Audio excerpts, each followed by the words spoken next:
Anyone But Cade by Penelope Bloom. Performed by Lauren Sweet and Tim Page.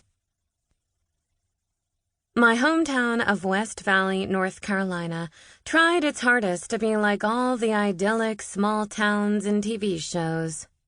That meant regular, loosely justified public gatherings were at least a weekly occurrence.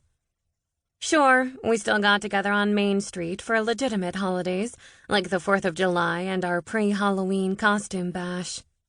But we also got together for slightly less objectively important holidays, like Pig Week. Pig Week was a 5-day event where everyone could bring their best pigs to compete in everything from beauty pageants to competitive eating. The whole thing was very inclusive. Pigs of all shapes, sizes, backgrounds, and talents could find an event they stood a chance in. The list of increasingly questionable reasons we gathered also included a town-wide game of hide-and-seek, a drunken painting contest, a baking competition, and our own version of American Idol. We even tried to do a kind of Survivor thing one year, but too many people got diarrhea from eating wild berries. Oh, and Taylor Hollis broke his ass falling out of a tree when a fox he'd mistaken for a mountain lion woke him up in the middle of the night. Nobody could figure out how a 70-year-old man with a hip replacement got up in the tree to begin with, though. One of my many highly important duties as sheriff's deputy of a small town was to patrol and supervise any town gatherings. In practice, that just meant I got paid to attend the event in uniform, throw down a complimentary beer or two, and join in for the festivities. It was a particularly hot Sunday in the butt crack of summer, and everyone was gathering in the shaded basin of the river. Almost everyone. I couldn't decide if the third beer had been the mistake, or if it was the fourth. I knew one thing for certain. Whichever beer made me think it was a good idea to drink the 11th had been the problem. Or maybe the real mistake was starting the fight. The guy had the nerve to... well, shit. He'd had the nerve to do something that required a lot of nerve.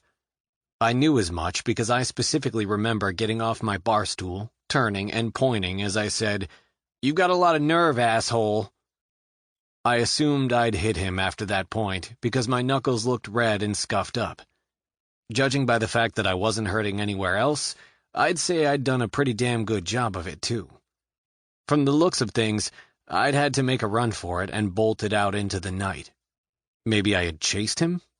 I realized I hadn't made it far when I turned around and saw a crowd of people standing behind me just outside the bar. A few of them were on their phones. "Party's over," I said loudly. "I'm getting the hell out of here." My little brother Nick stepped forward from the crowd. His normally neat hair was in disarray and falling in front of his glasses.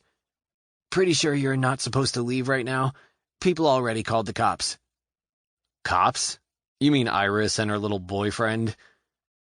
Thinking about her new partner made a surge of anger roll through me.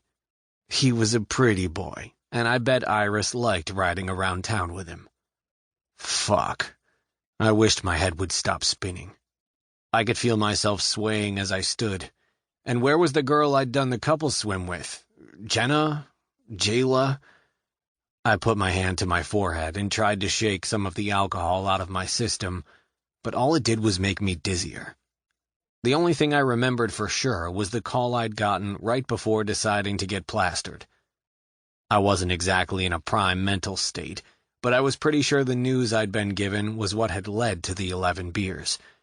I just couldn't quite remember what had been so traumatizing that I'd had to get plastered to clear my head.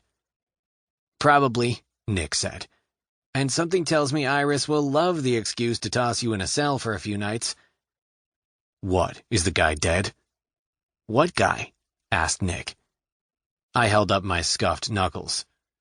"The owner of the ass I kicked?"